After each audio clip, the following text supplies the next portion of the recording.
We'll do some chit chat by the time people will join us. And I'm really sorry for all this mess up today. That's totally fine. No problem. At least you got the revelation today, which is your Zoom account login.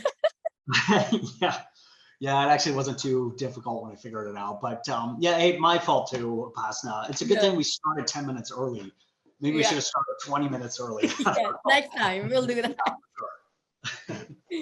So we already have 25 attendees, which is a good start. I can see some people I know and work with. Hey, Robin, glad to see you're here.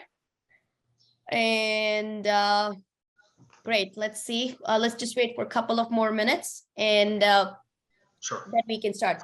So Stuart, just to let you know that Uro is able to live stream it on some of the platforms as well. And we'll take it from there. As people are joining, please feel free to put your questions in the Q&A chat. We have few questions for Stuart, but the whole purpose is that he's here to answer your questions. So you understand what PYCAP brings to the table. And don't put your questions in the chat box. We will really appreciate your questions in the Q&A box. We're going to start within a minute or so. We are just making sure everybody joins us and nobody misses it.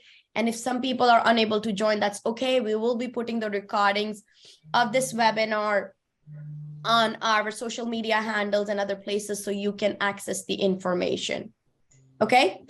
And I'll start sharing my screen in the time being. So.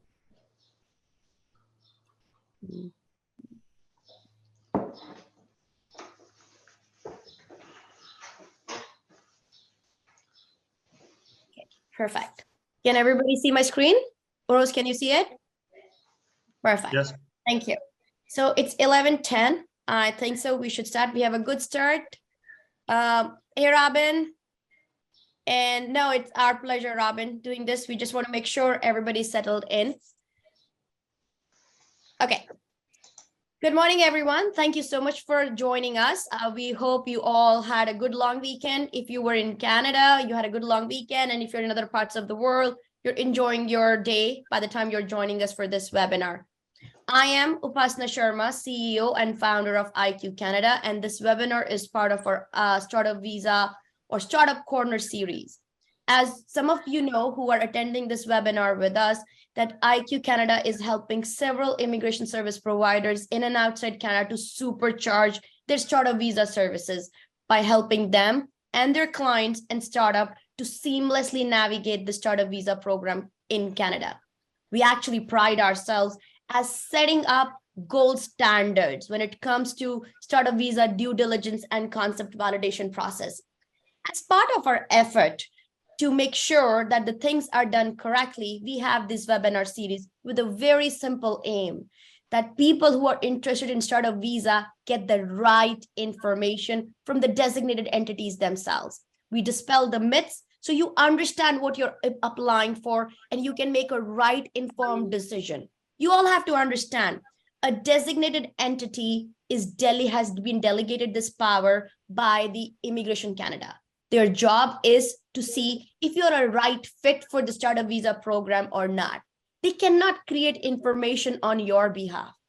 It is your duty, or you can work with organizations like us to make sure that the correct and the important information is being provided to the designated entity so they can make a right decision whether to support you with a letter of support or not. If you give them the right information, you tell them how good you are and why you should be coming to Canada, a good amount of information to make the decision. It shouldn't be a rocket science to get the letter of support. So in that process, what you should be submitting and how it should be submitting, we have these webinar series where you get to know from the designated entities themselves what are they looking for because they are experts. This is what they have been doing, and that's why they have been given power by the government of Canada to issue you a letter of support. In that series today, I have Stuart Brown with us. Stuart is the CEO of PYCAP Ventures, which you know is one of the designated incubator under the Startup Visa program. But Stuart is not just running the incubator for the Startup Visa program. The multiple hats he wears, I sometimes feel he must have 48 hours in his day So besides running the designated entity, PYCAP Ventures and the incubation program, Stuart has a VC fund where he has over $18 million in assets under him. Along with that, Stuart has so many companies, startup companies under his portfolio like Charger Quest, Cognita, Alphabet, TackUp, CoinChange, that I can keep going. And see, he is the sitting CFO for Charger Quest, which when I last talked to him was over $25 million. And I'm sure the way he's the CFO, it would be 45 million by now, or treading towards on that path. If this was not enough, Stuart also is a prof. He teaches courses on venture capitalism at York University, Schulich School of Business, and even at University of Toronto at Rotman School of Business. And wearing these hats as an academician, as a VC, as a CFO, he brings to the table the expertise that any startup is looking for when they're planning to launch their business in Canada. So knowing that what he brings, his knowledge, his experience, his network, IQ Canada, as we work with designated entities, which we think are on knowledge, all are good, but the one we think will bring the value to our clients, we work very closely with them, and we are trying to bring them on these webinar series to make sure you get the right information about who they are and what their program is. So today, program is all for you. Stuart is here to answer your questions. You need to know, you need to take this opportunity to ask him questions, what you know about the program. We have some questions here which are generic, which will get the Stuart started, but please put your questions in the Q&A box so we can ask Stuart what you want to know today. Okay, Stuart, before I start, if you want to take a moment to introduce, and then I will put you on a hot seat with all my questions today. Sounds great. Upasna, Euros, thanks so much for having me at this webinar.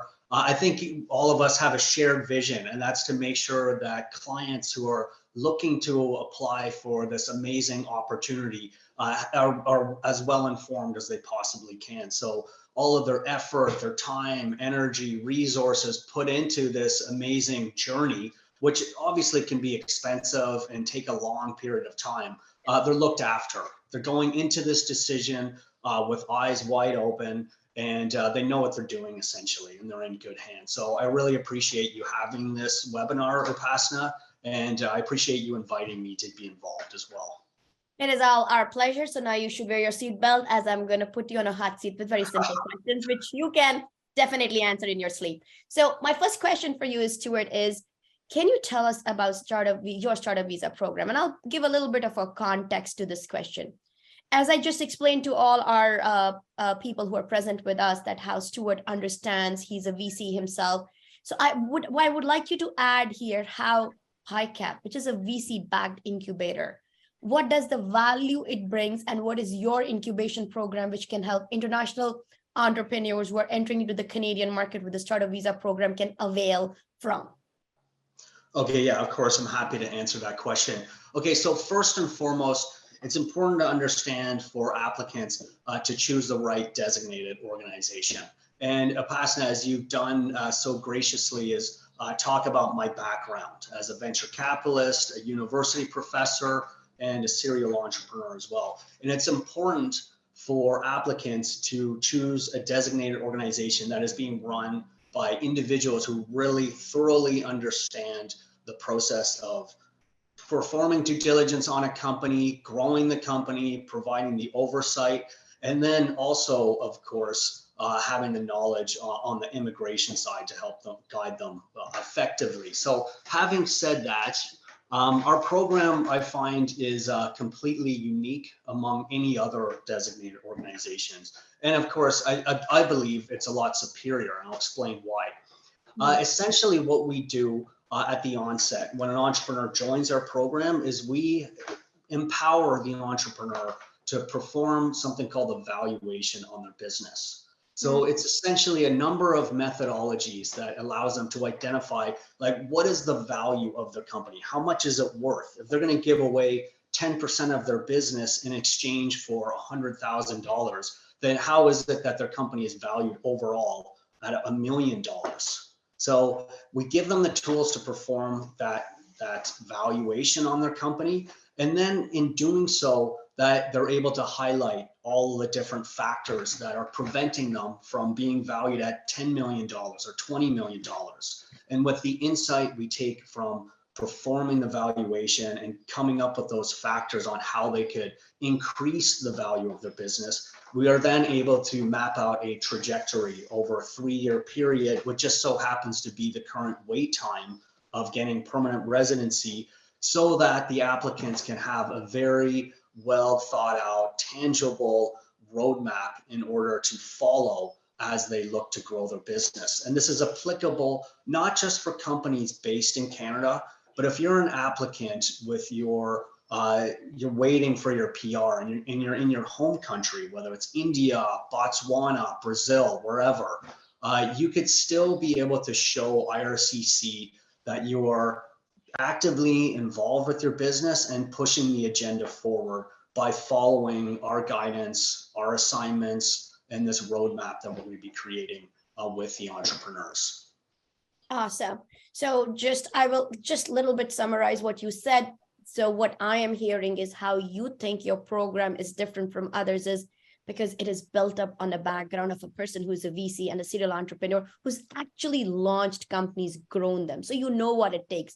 And how now being a VC backed incubator, what I'm hearing from you is the key is that you start with putting the founder in the driver's seat. You make sure they understand what their current valuation is, give them a goal where they need to be in 3 years so that they are ready to raise funds, increase their valuation, and that roadmaps help them to keep going till they get PR. By the time they get PR, I think so if they're starting with a bike, when they're starting with you, they'll be in a Ferrari to go and raise more money. That sounds really brilliant. I've just simplified it. So if you want from a bike to a Ferrari, that your startup valuation goes to that level, you know which incubator you need to be with the services they're offering to take you to the next level. On that way, if everybody wants their bike to be turned into a Ferrari, Stuart, I just want to know from you before that, what kind of startups you can support, which you think can go to that level, or your sector agnostic, does not matter. What you look at, is it a sector, subject matter? What PYCAP prefers? What types of startups PYCAP prefers? Okay, so we are completely sector agnostic and also life cycle stage agnostic as well. So we could take companies at any stage and within any industry, and it doesn't just have to be in technology. And the reason we're able to do that is because we have such a broad range of advisors, and the guidance that we provide, all of the modules in our program, it's all geared at analyzing the company and its specific needs and mapping out how it can grow over time. The one thing that we do look for, though, is we look for the potential, because the most important thing for us, number one, full stop, is if we're going to bring a company into our incubator, we want to make sure that they have the best chances of getting their immigration, number one.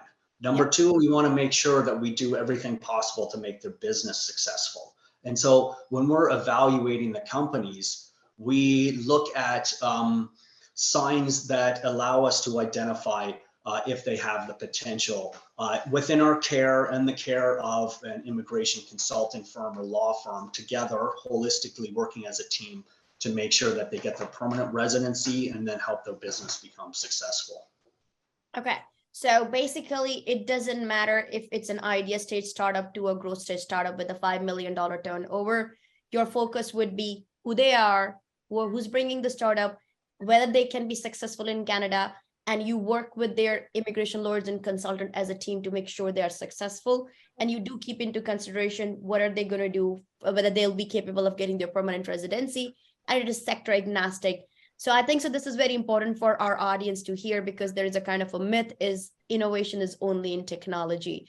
It could be a manufacturing too, any sector, as long as there is innovation. So just to segue to what I've been asking you, when you're looking tech versus manufacturing versus something, how do you look for innovation in a company? Okay, so innovation, as you mentioned, it could, and again, we're looking at it from the perspective of our understanding of IRCC and what they look for and how they identify what innovation is. So innovation, of course, is something that the entrepreneur invents. It has to be a new process, a new way of doing things, or it could be from the more traditional sense of innovation, i.e. technology. But I could come up with some examples that may not seem as obvious. There was an entrepreneur who applied to our program. He had a rug manufacturing company in Iran. And so they came to us, and there was a consultant representing them. And they said, Stuart, I don't think that this applicant is applicable for the startup visa program because he has this rug manufacturing company that's been around for about 40 years. It's a traditional business. There's clearly no innovation. Is there anything we could do for this guy? I'm about to turn this client away. And so I said to him, let me get to know the client a little bit. Like, let me ask some questions, do a little bit of digging. And then through just a little bit of inquiry, we found out that this rug manufacturer had calibrated his machinery to be able to take in purely organic material and fibers to be used for his rug. And no one else in Iran was doing it in the same way as efficiently as he was doing it. And it actually was quite amazing. And then, so we uncovered that this applicant had everything he needed in order to be a great candidate for the startup visa program. He didn't have to reinvent a new business or an app or software or whatever. He, as it stood, had everything he needed to be a great company and add sufficient value to the Canadian economy through the startup visa program. No, that example is very, very helpful. So it's an eye, and that comes what innovation is. Work as a team with the client, understand their business, and figure out where the innovation is. And technology is not the only thing that brings innovation into company. Innovation can come in business model form. It can come in your processing. It can come in your business operations. It can come in your product. It could be many ways that it could be defined. That was very, very helpful, Stuart. So it's actually, that takes me segue into my next questions. So as you said that someone came to you, you talked to them, and they were not sure if there is innovation, but you helped them to get the innovation. And I'm sure there would have been several other steps in the process before you issued the letter of support, not just this phone call that the person said, this is what my machinery is. So can you please put some light for us? What kind of due diligence that you perform on a company, or PYCAP as an incubator performs on a company, before you consider issuing them a letter of support? Okay, so we look at companies in a very similar way that we look at companies in our VC fund before we're about to make an investment. But of course, with the startup visa program, we scale it down substantially because we're not actually necessarily putting money in at this stage. We just want to see, again, do they have the potential to add value to the Canadian economy and follow all the eligibility rules of IRCC. So when we look at them, we take very much like a package or holistic approach. So if the company is coming to us and they're an idea stage, we want to make sure that they have the best chances of being successful in getting their PR. So if they're at the idea stage, obviously that's a very early or less strong factor playing a role in their overall application package. So then we'll look into other elements of the business to see if we can outweigh kind of the weaker factor there. So we'll look at the management team and we'll say, okay, does the management team have something called domain expertise? Like, do they have experience operating, working in the industry that the company is looking to operate in? We also look at the management team from the perspective of entrepreneurial experience. Have they run a business before? If they have, how successful is it? And then we look at other factors. How much work have they done thus far to explore the Canadian market? Do they have a presence here already? Do they have potential partners that they've identified being able to link up with? And then maybe other factors could come into play that could help strengthen their overall package. Do they have capital that they themselves have invested in their business to kind of prove to us that they have the resources to build whatever they're looking to build when they come to Canada? And, I could go on and on and on with all these variables. I guess if I could summarize these points, I would encourage anyone who's interested in this program to apply, to consider working with yourself, Upasana, to provide the amazing support that you provide, and to see if what they have can be packaged in such a way or enhanced to become viable to enter into our program. No, perfect, Stuart. This was very, very helpful. So what I'm hearing from you at this point is that first thing is you're going to look at the founders. In fact, I had a follow-up questions about, do you focus on the founders team? You already answered that question here. So your first focus is who the founders are, what they have accomplished. And then your second focus usually is, have they look into the Canadian market, their market research, then is capital, and as the list goes on. But the key, what I get from here is that your entire due diligence program has been premised on the years of experience as a VC, where you were doing due diligence to invest money in the companies, though there is a difference between what you do when you're investing money versus for the startup visa, because as a VC, it's purely investment-based decision. But here for startup visa, you have to take into consideration the regulatory framework that the government has put in, and that is guiding you as a designated entity to issue the letter of support. So there is a balance which comes between that. One factor, I can actually take one of the attendees' questions from one of our guests, Divya. What Divya wants to ask is, so when, as you said, you're looking into the founders, you're looking into market study, do you really also look into if they have a business which is existing when they're applying for startup visa? Is the current startup based on that business? Her question is the applicant for startup visa must be a business owner in their home country or residence, or can be an employee wanting to start a business in Canada? You can be someone who has not run a business prior in your home country and be someone who is just looking to start a business in Canada. That is totally okay. But as mentioned, when you're putting your application in, if you're weak on certain factors, i.e. you don't have entrepreneurial experience, then we would like to see that maybe you have strength in other areas among your team or your product or your company. And I would actually like to add a little bit here, Divya. And I'm sure your immigration experts will convey in too.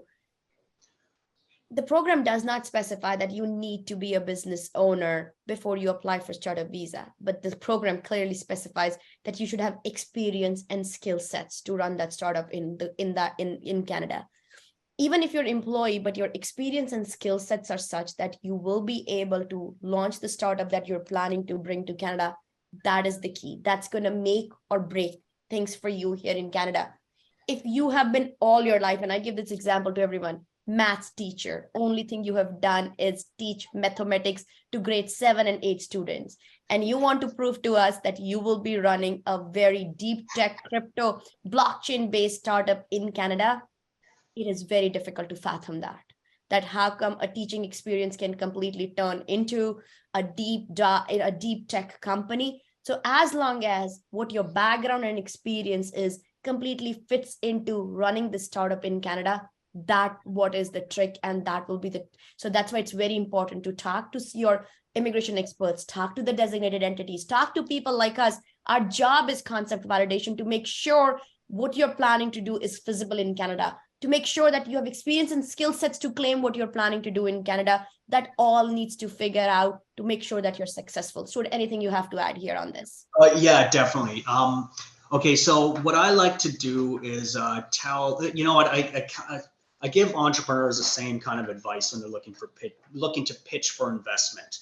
Yeah. So whenever you're looking to get into a partnership or a negotiation or whatever, it always helps to understand the mindset and the motivation of the person sitting on the other side of the table. So in this context, imagine you're the designated organization and an entrepreneur is pitching you. Like, what's your motivation to let them into Canada and get them PR? Well, you want to make sure that the entrepreneur is a fit for the Canadian economy, that they have the potential to grow their business, create innovation that could potentially lead to the increase of the standard of living of Canadians, that could potentially create jobs, that can increase gross domestic product, all of that stuff. So in essence, what you're trying to do is communicate to the designated organization, or prove to them, as Upasana, the word you identified, that you're a company that is going to lead to those great things.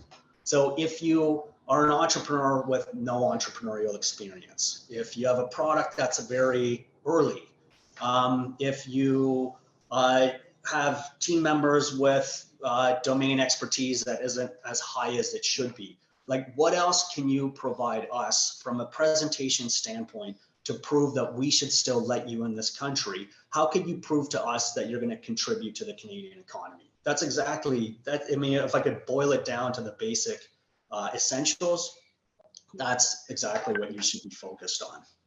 Perfect. Thank you, Stuart. That was really helpful. My follow-up question is, Stuart, as you mentioned in your introduction, you're a serial entrepreneur. And right now you're sitting CFO at ChargerQuest. So you have immense experience what it takes to actually launch a startup, to grow it, and to make its valuation go high. Now, I'm sure based on this experience and as a VC, when you were setting up the incubation program for international entrepreneurs entering Canada under the Startup Visa program, you must have brought your industry network together, the people you have known over the years. I want our audiences and people in general to know, what are the kind of mentors or experts or industry network they should be expecting when they are entering into PYCAP's incubation program? So, okay, great question. We do have quite a broad network. I mean, Upasana, you touched on a number of the companies in our portfolio, and you'll see that each of those companies has completely different backgrounds, different industries, different sectors. There's veterinarian technologies, there's cryptocurrencies, there's clean tech, et cetera, et cetera, et cetera. So we utilize our entire network of being in the venture capital ecosystem for the last 10 years. And we have that as kind of the backdrop of the support for all of the companies that are in our incubator currently. So even though we have about 182 companies in our incubator active right now, we're able to support all of them. Because the thing is that when a company is going through our program, each path that they are on is going to be completely different from one to the next. We've perfectly calibrated our program to identify the specific journeys that each entrepreneur has to follow in order for them to tangibly grow their business. And given the fact that each are going down their own kind of journey, because every company is different, you can't just have a cookie cutter approach and a bunch of seminars that anyone could just watch on YouTube. You'd have to have a specific way to grow each individual business, because each entrepreneur is different, each product is different, each stage of their company is different. And so keeping this in mind, as the company is going through their journey, surpassing one milestone hurdle after another, we're able to identify where the gaps are and where the needs are. And through our vast network, through all this stuff we've done in the ecosystem.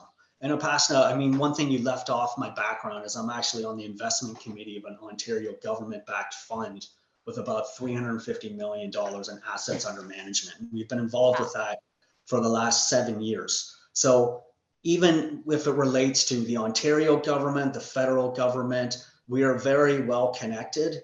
And it all comes down to just identifying the specific needs of each entrepreneur at the specific stage of their development, which will identify who the best person is to help them get to the next level.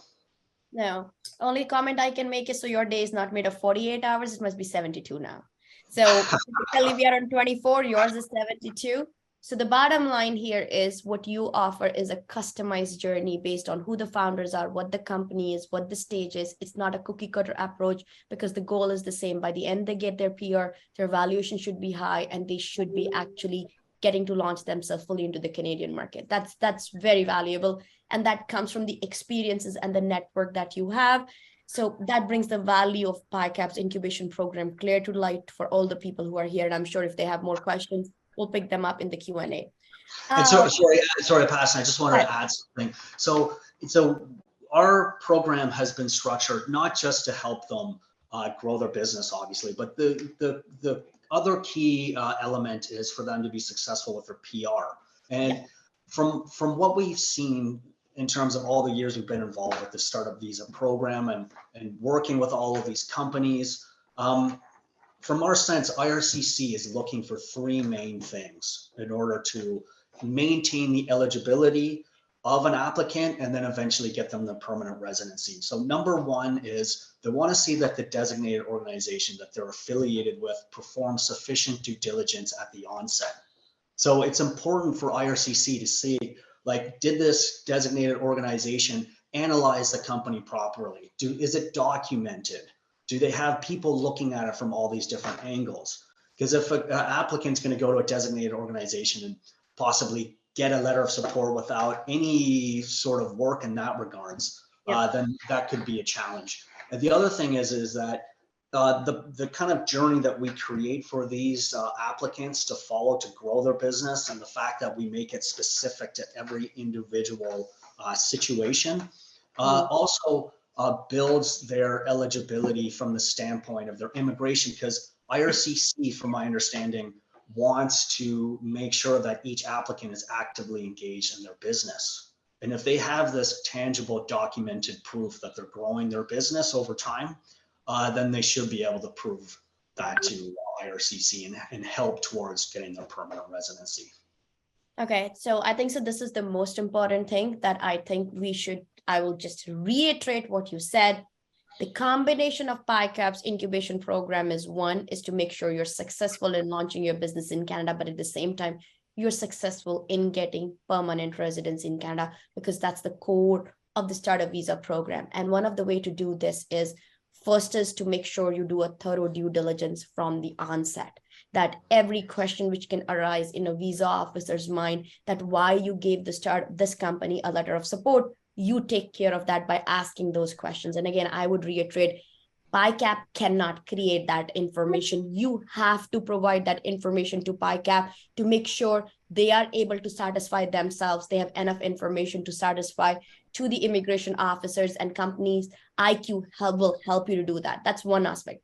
The second aspect, which you have put very clearly, is letter of support does not guarantee permanent residency. Anybody comes to you and says, hey, I can get you the letter of support and you will be in Canada, that's a myth. It's not going to happen. What, as Stuart said, the key is going to be here is, what are you doing? How engaged you are with your startup? What are you doing to launch the startup? The work you're doing to do is going to make sure whether you are getting whether you're getting PR after the letter of support. Letter of support qualifies you to apply for PR. And what PYCAP does it here, they make sure that post the letter of support, you are responsible to do what you told them that you will be doing. And at the same time, they make sure they inform IRCC about the same, so that IRCC knows that the incubator is active, and IRCC also knows that the founder is active, and whatever the promises were made is being fulfilled. In fact, just to add here, IQ helps with the clients. They have helped with the concept validation process, working very closely with the designated entity, making sure that they take the steps to launch the business in Canada, because that is the whole purpose of the startup visa program, that the business is taking steps, founders are actively involved, and making sure that all is repeated to the Immigration Canada, so that they can see that's a genuine file. People are serious about running the operations of the company, so that you are set on the path of success to get your permanent residency. Anything else, Stuart, you would like to add before I jump on to my next question? No, I think that summarized it perfectly. Thanks, Upasana. So the next question I actually have is, you have covered in most of the questions. So I'm going to make, the next question I'll draw into two. From a startup visa incubator perspective, what are the common mistakes that you have seen from the founders coming to you and presented, which is a big red flag, or which is an automatic no? Because even sometimes people are genuine founders, but they don't understand what they have to do. So what are those common mistakes and how can they avoid them? Okay, so I think some of the common mistakes is believing that they can be successful with their immigration just receiving the LOS, just like you said, Upasana. Like LOS, I feel like there has been some misinformation out there that an LOS is a guarantee for PR, and that all you have to do is just link up with a consultant who's somehow going to get you an LOS, and then your job's done. That's definitely not the case. The other thing that I've seen is companies pitching to us, and they are clearly don't have intention on running the business in Canada, and they're exclusively just using a company or a business plan as a vehicle to immigrate here without the actual intention to run the business once they're in Canada. And the thing that concerns me about that is that that's, from my understanding, what IRCC is looking to filter out. So if a company's, so I never want to sign up a company, take their money, bring them into our incubation program if I feel like they're destined to get rejected for their PR. Like I want to maintain our 100% track record in terms of PR status. So, and you know, I would feel bad, obviously, if somebody spends all this time and effort and they're not successful on the back end. So, so that's what we kind of look out for when companies apply for us. If it feels a little bit too much like they're just going through the motions, or they have a consultant pitching for them and they think they could just sit back and just passively wait until they get their PR, that concerns me, that maybe they might not be the best fit, or they need to work with someone like an organization like yourself, Upasna, IQ Canada, to help them get to the stage where they become a viable applicant. No, thank you so much, Stuart, for putting that here. I'll just take a moment. That is what we do at IQ. When we say we are experts in concept validation or validation process, our focus is both on the business and the applicant, just to make sure both the applicant and the business are set on the path of success, that not only it will be a successful startup, but as you said, that they will be able to fulfill the muster of the requirements, etc., by the startup visa program and secure their Canadian permanent residency. Because in the end, this is a process and you need to fulfill the requirements of the process. And the more efficiently and clearly you do, and we help our clients provide that information to the designated entity as well as the Immigration Canada, so they can see that the requirements of the program are being fulfilled from the get-go, which is your due diligence, letter of support, post letter of support, till they enter Canada on PR. So Stuart, now, besides startup visa program, you know, you have dealt with so many startups. PYCAP is not just a startup visa incubator, it's an incubator, it's a VC group. And most of the startups, when they come to us, one of the questions is, can I get funding? Can I get help? So my question for you is, raising fund is a challenge for any startup in anywhere in the world. There is an added layer of challenge that comes if you're an international entrepreneur entering the Canadian market. So to a startup visa entrepreneur who is looking to launch their business in Canada, and it's not an idea stage company, suppose it's a growth stage company, and they're at the same time while going through the application looking to raise funds too, what will be your guidance? Do this, don't do this, or wait, increase your valuation? What is your general guidance to them if they're so keen on raising the funds at the same time? Okay, so bit of a dangerous question to ask me, Upasna, just because this is the type of thing I lecture for about 3 hours straight to my students at university. So I'll try not to trail off into a massive professor type situation. But okay, so companies, I'll try to keep it as simple as possible. Sure. First and foremost, if you want to raise money from a Canadian investor or a US investor, you have to have a presence here. Investing in early stage companies is extremely risky. And as mentioned before, you got to understand the mindset and the motivation of the person at the other end of the negotiating table who might invest in you. If you are based overseas, the risk becomes way too high because we don't have a network overseas to perform sufficient due diligence. Yeah. So you have to enter into, like, it's great that you're looking to get into a proper incubator and work with consultants to get your business established and a presence established in Canada. That's first and foremost. Secondly, you need to identify, based on your business model, what type of external sources of capital are available to you. Just because you're an early stage company, just because you're a tech company, just because you're a software business, doesn't automatically make you eligible for venture capital financing. So you have to be able to understand, again, what does a VC invest in? And if I can't get money from a VC, what do angel investors look for in Canada? What do banks, how do they loan to entrepreneurs? What do they want to see? What do they look for? So you really need to understand this whole kind of world of early stage financing, understand what's available to you based on your business model and how your company's developing. And your company should develop and evolve based on what your market is telling you, not based on some preconceived notion of what you think a VC might invest in. Got And it. then, of course, understanding at what stage you're able to access capital from different sources of external investors. Like, for example, do you think that if you're just an idea stage company, you're going to be eligible for a private equity fund or a bank? It's not likely. So how do you bring your company to this stage? What kind of traction do you need to build in order to gain the confidence of somebody who's going to say, I believe in you and your idea enough. You've proven to me that you've grown your business, you have traction, and that you will continue growing your business. And if I buy equity in your company, you're going to increase the value of my equity over time. So kind of like how I was saying, you got to prove to the designated organization that you're going to contribute to the Canadian economy in the future. You got to convince an investor that you're going to grow your business and increase their shareholder value over time as well. Sure.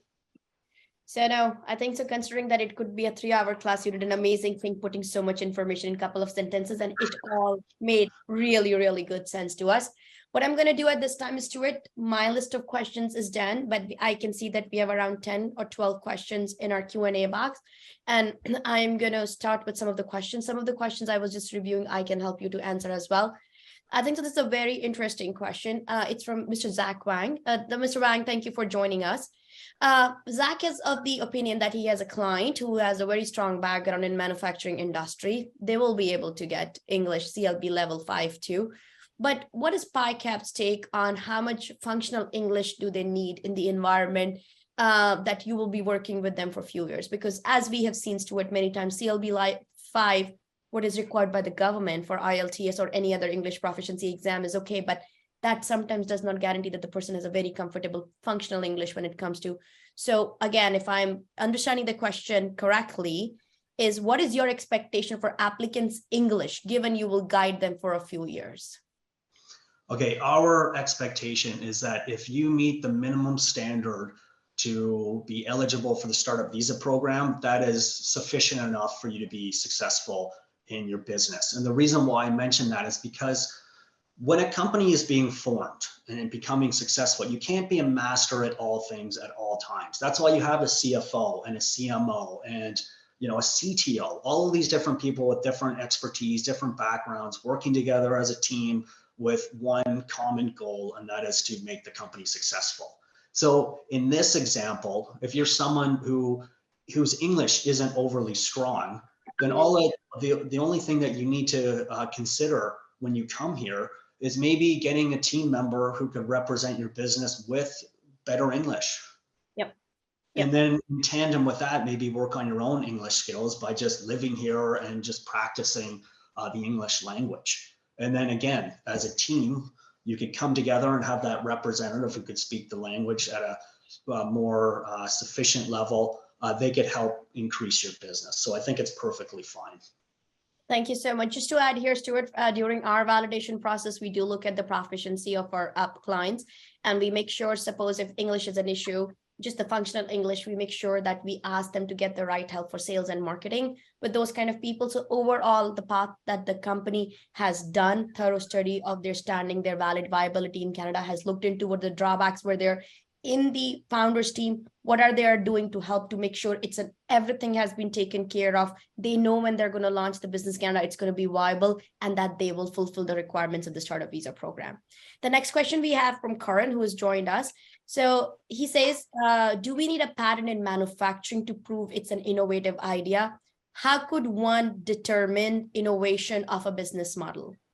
I think there are two different questions. One is the innovation of a business model specifically, and other is innovation or patents in a manufacturing business. Okay, so to address the first question, so there's a spectrum. There's like a very weak application and a very strong application. And you don't have to be 100% strong in everything in order to be successful with your PR. So I would put having a patent on your innovation to be on the extreme side of strength for your application. But that's not to say it is 100% required. And more along that line, oftentimes, especially in the world of venture capital and even in the world of startup visa, if you're able to show that your technology, your innovation is patentable, like maybe you have a patent pending, maybe you don't want to spend the 10 grand or whatever it costs in order to get a patent.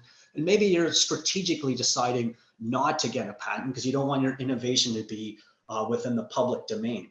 You could just substantially strengthen your innovation eligibility requirement by just having a lawyer work with you to make it patent pending. And okay, so that's the question related to patents. The question related to how do we look at a company and identify the innovation?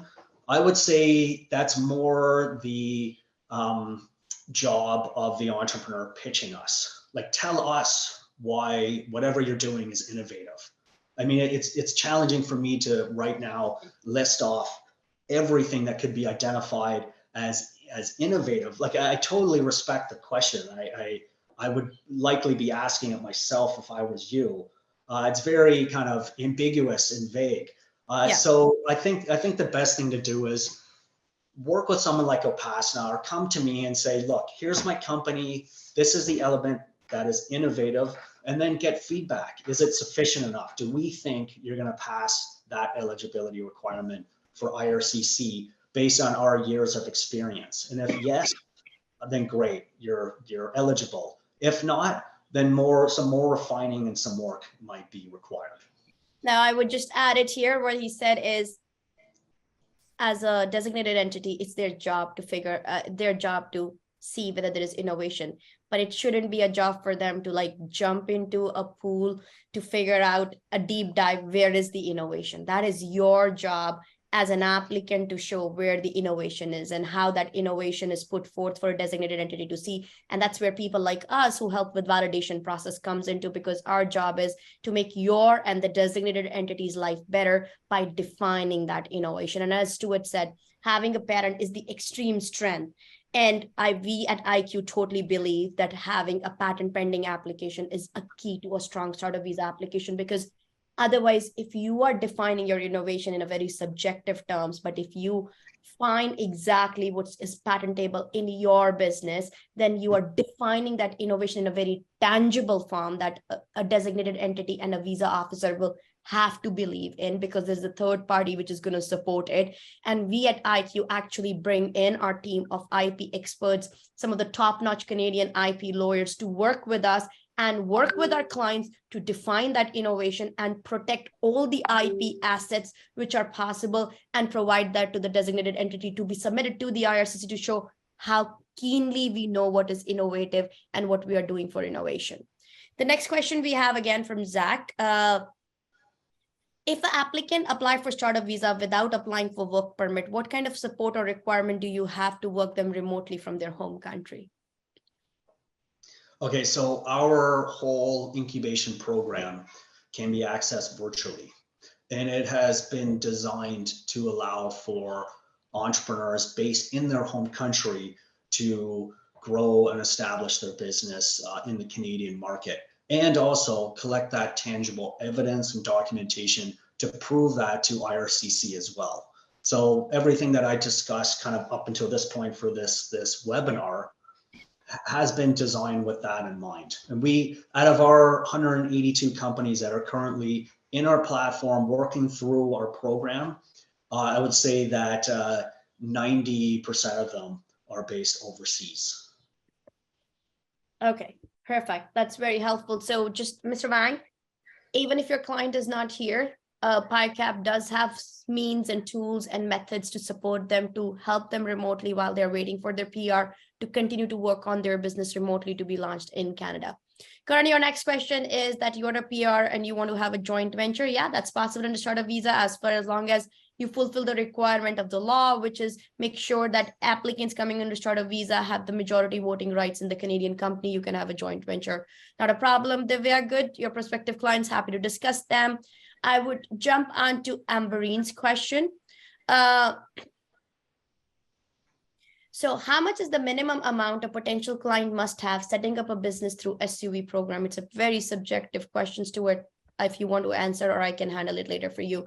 But how much is the minimum amount a potential client must have for setting up a startup business through startup visa program? Okay, so I believe this is the equity requirement, right? But so is I that think the this is more like, because in PNPs, the government says you need to invest minimum 200,000. When startup visa, there is nothing.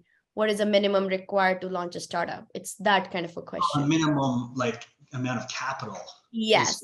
required? Is that the question? Okay, yeah, completely subjective. I mean, that should be something that the entrepreneur should decide on their own. And it totally depends on the type of business. If you want to set up a massive manufacturing plant in Hamilton, you'd be expected to spend millions of dollars. If you want to create your own app and you're a software programmer yourself, you could have zero, just have enough money to support yourself while you're living here. It's totally across the map.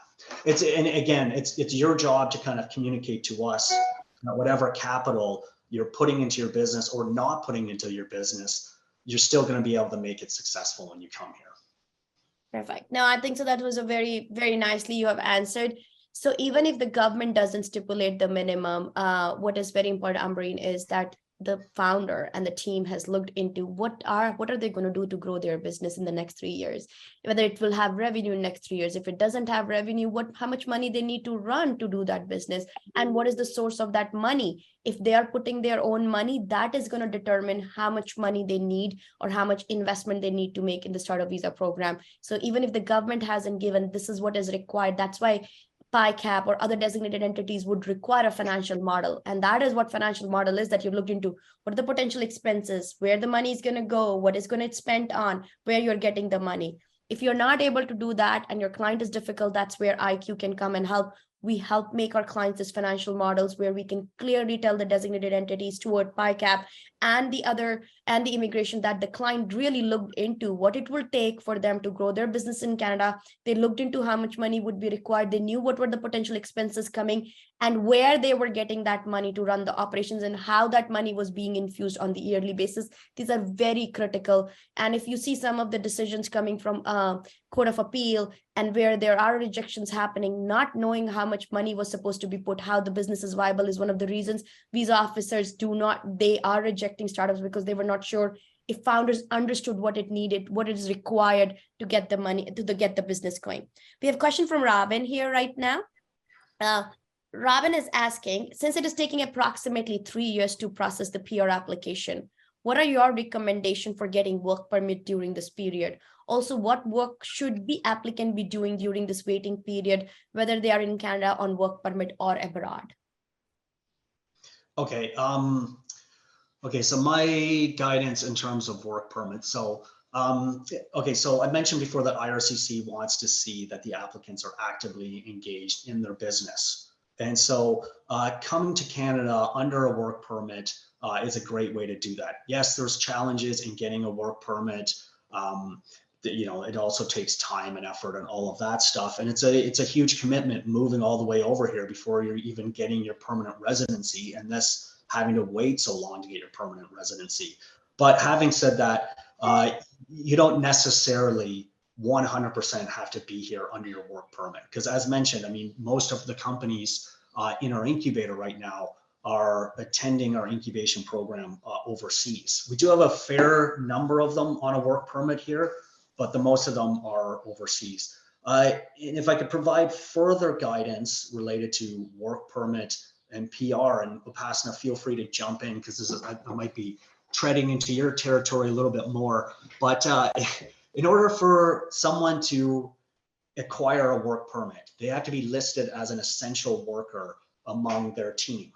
Mm-hmm. And the risk here is that if one of your team members is listed as an essential worker and it's a weak team member among the whole company, and that one team member gets rejected, that's going to cause the whole company and all the team members to be rejected. So be very careful who you suggest comes here among your team under work permit, because they will have to be listed as essential. Pass anything that you want to add there? This is, I'm sure Robin is a very senior immigration lawyer, Stuart, just to let you know.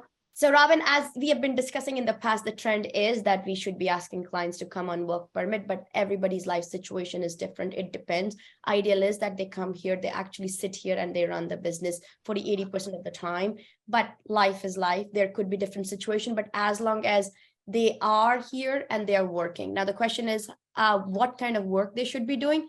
That is not a very difficult question to answer if you're working with the right people from the very beginning, or you have done the right expansion plan. Because when you make your expansion plan to be submitted as a part of your business plan, you would have laid out year by year what you're doing to launch your business in Canada. So as long as we fulfill those requirements, that should be more than enough to do, because that was the thought process that we laid out, that this are the steps I or he or she or any founder would be taking to launch this business in Canada. So I have a question from Max. It says, how is PYCAP compensated for their services in the startup visa program? So if I may answer, PYCAP is offering an incubation program, and there is a cost of running the incubation program. What they are seeking is the cost of running the incubation program for you. When it comes to IQC, as you pay any lawyer, as you pay anybody else, it is the scope of services which is being provided by professionals. And for that scope of services, IQ Canada will charge services when we bring in IP lawyers, corporate lawyers, financial model experts, and all that. So it's a service-based fee. And for PYCAP, it is an incubation services-based fee. So all the fees are service-based fees here. The next question I have is, what would be the minimum income or personal funds for a person should hold if he's interested to moving forward? If you want to answer, Stuart, or I can take this, it's a look at the settlement funds requirement. If your question is minimum funds, government has stipulated those requirement as settlement funds, which are same for most of the immigration programs, which is half of LICO, low income threshold. For a city of more than 500,000 people, government has that table. You look at that table tells the amount which is required based on the number of family members. If you don't have that much money to come and support your family in Canada, it is very difficult to it will be impossible to qualify under the startup visa program. There's a question from Paryushan. Is innovation a mandate or a tech product with superior customer experience with potential to sell in the Canadian market would also be eligible? Okay, so sorry, can you ask that? There was a little bit of... Yes, I went really fast. So the question is innovation a must for startup visa, or a tech product with superior customer experience with potential to sell in Canada would just be eligible even if there is no innovation? Oh, right. Okay, got it. Okay, innovation is a major fundamental requirement. But I would say, I mean, based on what you just said, a tech product with experience and all of that stuff, I think it's worth looking into your business a little bit further and maybe uncovering what could be classified as innovation, where maybe at the onset, it might not seem as obvious. I think so. When Stuart, while presenting the way he gave the example of that corporate manufacturer from Iran, I think so. If you have a tech product which has a superior customer experience, it actually ends into looking from a different eye how you want to define innovation. Sometimes when you think is mundane, again, that will be very important to look at the competition analysis. Who are the other service provider, how you're different from them, and that will help you to define innovation. Prayushan, if you find it difficult, either get on a call with Stuart, or IQ can totally help you to totally navigate, define your innovation, and actually document it so it can satisfy the designated entity as well as Immigration Canada. We have a question. Arun was just saying, so what is the best way to contact Upasana or IQ team to discuss next steps? Thank you, Arun, so much for asking this question. Uros, can you please type up our phone numbers and email addresses in the chat, and please send that to everyone in the follow-up email post session. We are here. You can look us up online. Our website is www.iqcanada.ca, my email address, or just email us at info@iqcanada.ca. We'll be more than happy to answer. And thank you, Arun, for asking this question. Really appreciate it. I think so, Stuart. On this note, we have covered all the questions, and I would like to say thank you. This information was very, very valuable. the value PYCAP brings, the value you bring in heading PYCAP with the successful entrepreneur and successful VC you are, besides where I forget having millions and millions of dollars of money to manage on behalf of the Ontario government. Last few words from you for our audiences at this time. Okay, so some final thoughts. Yeah, I just you know what, my final thoughts are basically this. We talked about a lot of different elements to the program. Some of you might be thinking, okay, I don't really understand everything that was discussed, and hopefully you're not feeling discouraged in terms of submitting your application. So what I would say to you is just get in contact with myself or Upasna and just talk it through. If you have any interest in immigrating to Canada, and maybe you feel like the startup visa could be the avenue, I strongly encourage you to just explore it and see how far you can go with it, because you might have a lot of qualities that might not seem as obvious right now. And it just takes speaking with someone and talking it through to find out if you actually could be eligible. No, perfect. That was very, very helpful, Stuart. Thank you so much again for taking time to come on this panel with us, answer some of the difficult questions on the hot seat. We might call you back very soon, because usually what we have seen is post webinars, we get a lot of questions, and sometimes it is not possible for us to answer that questions. We need the designated entities to come. So you might be coming on this hot seat in a couple of months back, but thank you so much for time.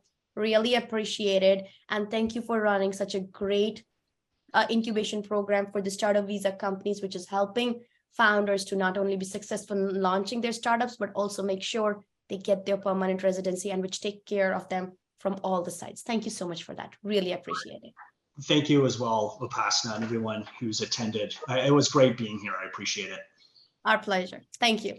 And thank you for everyone who joined us. We had at the given point around over nearly 50 people in the webinar with us. Thank you so much for that. We really appreciated your presence here, and we hope to bring you more and more information like this in the future. Thank you, everyone. Have a very good afternoon. Bye.